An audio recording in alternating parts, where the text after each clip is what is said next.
Assalamualaikum warahmatullahi wabarakatuh. Jumpa lagi dengan saya di channel Sunarios Maba 75. Pada video kali ini saya akan membahas soal SIMAK UI tahun 2017 untuk soal yang nomor 28. Namun sebelum membahas soal nomor 28, saya ingatkan sekali lagi agar selalu mendapat video terbaru dari saya, jangan lupa untuk subscribe channel Sunarios Maba 75. Baiklah, langsung saja kita bahas soal nomor 28, yaitu kata pensil berasal dari bahasa Prancis kuno pincel, yang berarti kuas kecil. Kata pensil juga berasal dari bahasa Latin, yaitu penicillus, yang berarti ekor kecil. Alat itu berupa sikat halus dari bulu unta. Alat itu digunakan sebelum ada kapur pensil. Biasanya pensil ini digunakan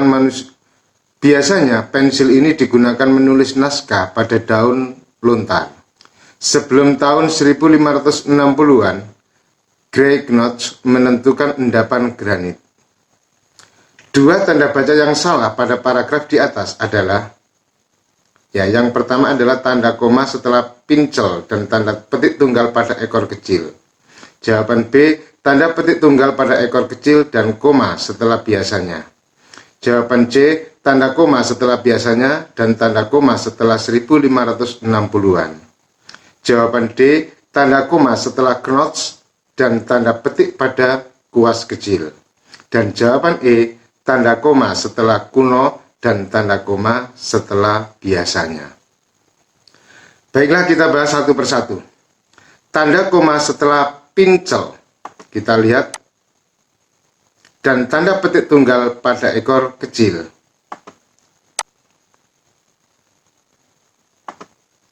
Ya, untuk tanda koma setelah pincel, apakah itu sudah benar? Kita lihat. Kata pincel di sini diapit dengan tanda koma. Di depan kata pincel atau sebelum kata pincel ada tanda koma, dan setelah kata pincel juga ada tanda koma. Ini sebagai apa? Ya, itu artinya kata pincel sebagai keterangan tambahan atau apositif atau keterangan di luar bangun kalimat. Jadi kita lihat kata pincel ini menerangkan apa? Yaitu menerangkan kata pensil itu, bahwa kata pensil berasal dari bahasa Prancis kuno. Nah, maka kata pincel di sini dikatakan sebagai keterangan tambahan, keterangan buat kata yang ada di depannya, keterangan buat frase yang ada di depannya atau sebelumnya. Maka dia dikatakan sebagai apositif, keterangan tambahan, keterangan di luar bangun kalimat. Nah, untuk apositif atau keterangan tambahan ini bisa dituliskan dengan tiga cara. Apa saja? Yang pertama, bisa diapit dengan tanda koma. Yang kedua, bisa diapit dengan tanda pisah. Dan yang ketiga, bisa diapit dengan tanda kurung. Artinya apa? Kedua tanda koma, baik di depan kata pincel maupun setelah kata pincel, dua-duanya sudah benar. Nah, lalu penulisan ekor kecil, ada tanda petik tunggal. Apakah di situ sudah benar? Kita lihat. Ternyata kata pensil juga berasal dari bahasa Latin penicillus, yang berarti ekor kecil. Kita lihat, yang berarti ekor kecil. Artinya apa? Artinya kata ekor kecil itu makna atau arti dari sebuah kata, yaitu penicillus.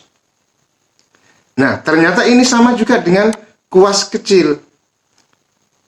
Pincel yang berarti kuas kecil. Artinya apa? Kuas kecil itu makna dari kata pincel. Sehingga antara kuas kecil dan ekor kecil di sini memiliki kaidah yang sama, yaitu penulisan tanda petik. Lalu yang benar yang mana? Petik tunggal atau petik ganda? Kita lihat bersama-sama di dalam Puebi. Pedoman Umum Ejaan Bahasa Indonesia, PUEBI, tanda petik 2 digunakan untuk apa saja? Tanda petik 2 digunakan untuk mengapit petikan langsung yang berasal dari pembicaraan dan naskah atau bahan tertulis lain. Contohnya, saya belum siap, kata Mira, tunggu sebentar. Atau saya takut, kata Udin.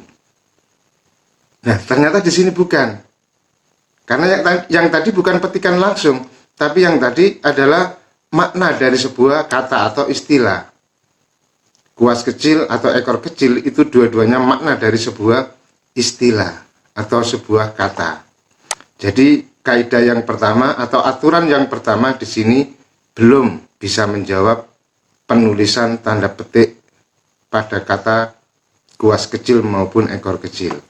Kemudian fungsi yang kedua untuk tanda petik 2 adalah mengapit judul syair, karangan, atau bab buku yang dipakai dalam kalimat. Contohnya adalah, sajak berdiri aku terdapat pada halaman 5 buku itu. Nah, kata berdiri aku atau frase berdiri aku di situ, itu adalah judul sebuah syair dan diapit dengan tanda petik ganda atau tanda petik 2. Dan ini juga belum menjawab yang tadi atau bukan kaidah penulisan makna dari sebuah kata. Kemudian kita lihat yang ketiga. Mengapit istilah ilmiah yang kurang dikenal atau kata yang mempunyai arti khusus. Contohnya, pekerjaan itu dilaksanakan dengan cara coba dan ralat saja. Atau Wayan adalah anak yang sangat alay. Coba dan ralat itu adalah istilah ilmiah. Kemudian alay di situ sebagai kata yang memiliki arti atau mempunyai arti khusus. Ini juga bukan kaidah dari penulisan makna sebuah kata. Kemudian yang keempat, fungsi tanda petik 2 adalah untuk menutup atau mengikuti tanda baca yang mengakhiri petikan langsung. Kata Tono, saya juga minta 1. Di sini ada tanda titik yang kemudian diikuti dengan tanda petik. Nah, ini juga bukan kaidah makna dari sebuah kata. Kemudian yang kelima, mengapit kata atau ungkapan yang dipakai dengan arti khusus pada ujung kalimat atau bagian kalimat. Contohnya, karena warna kulitnya, Budi mendapat julukan si hitam. Kata si hitam itu juga bukan makna dari sebuah istilah atau bukan makna dari sebuah kata. Jadi ini juga bukan kaidahnya. Jadi tanda petik 2 tidak ada yang berfungsi untuk mengapit makna dari sebuah kata atau istilah. Sedangkan kalau kita melihat aturan penulisan tanda petik tunggal, antara lain digunakan untuk yang pertama, mengapit petikan yang tersusun di dalam petikan lain. Jadi ada petikan di dalam sebuah petikan. Contohnya, tanya Basri, kau dengar bunyi kring-kring tadi, ada kata kring-kring. Nah, itu adalah sebuah kata khusus yang perlu diapit dengan menggunakan tanda petik. Tapi keberadaannya berada di dalam sebuah kutipan langsung. Sehingga petik yang digunakan adalah petik tunggal, bukan petik ganda. Sehingga kring-kring di situ adalah menggunakan tanda petik tunggal, tapi bukan makna dari sebuah istilah atau sebuah kata. Lalu yang kedua, fungsi tanda petik tunggal adalah mengapit makna, terjemahan, atau penjelasan kata, atau ungkapan asing. Ingat, mengapit makna, terjemahan. Contohnya adalah feedback, yang berarti balikan. Nah, ternyata inilah yang merupakan kaidah penulisan makna sebuah kata, yaitu dengan menggunakan tanda petik tunggal. Sehingga antara ekor kecil dan kuas kecil yang betul penulisannya adalah ekor kecil. Dan kata kuas kecil di sini adalah penulisan yang salah karena menggunakan tanda petik ganda. Kita sudah menyimpan 1 penggunaan tanda baca yang salah.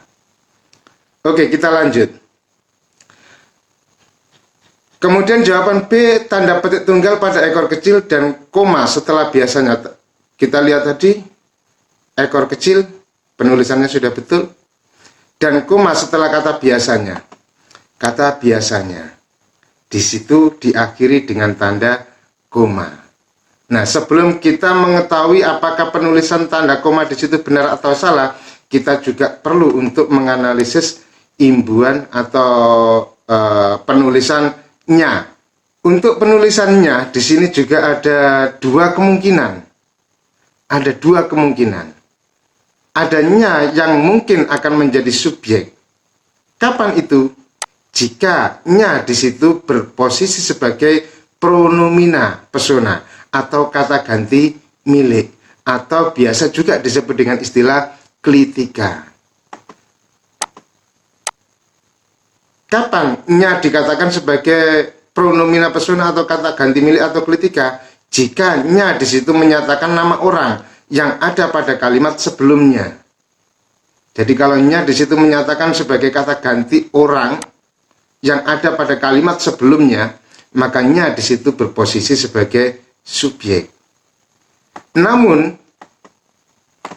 jika nya di situ tidak mengandung makna apa-apa, maka dia akan menjadi keterangan dan posisinya sebagai partikel atau penegas, tidak mengandung makna, hanya berfungsi sebagai penegas.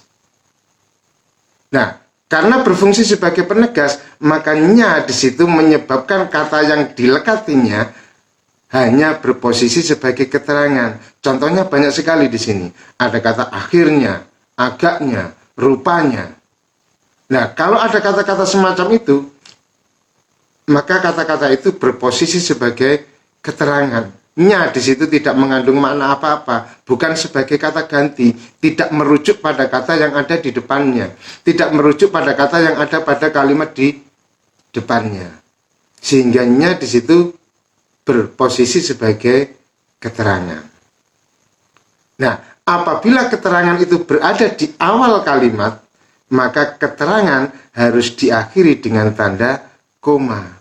Jadi kalau menemukan kata-kata akhirnya, agaknya, rupanya, biasanya, itu harus diakhiri dengan tanda koma. Maka penulisan koma, tanda koma di situ adalah penulisan yang sudah benar.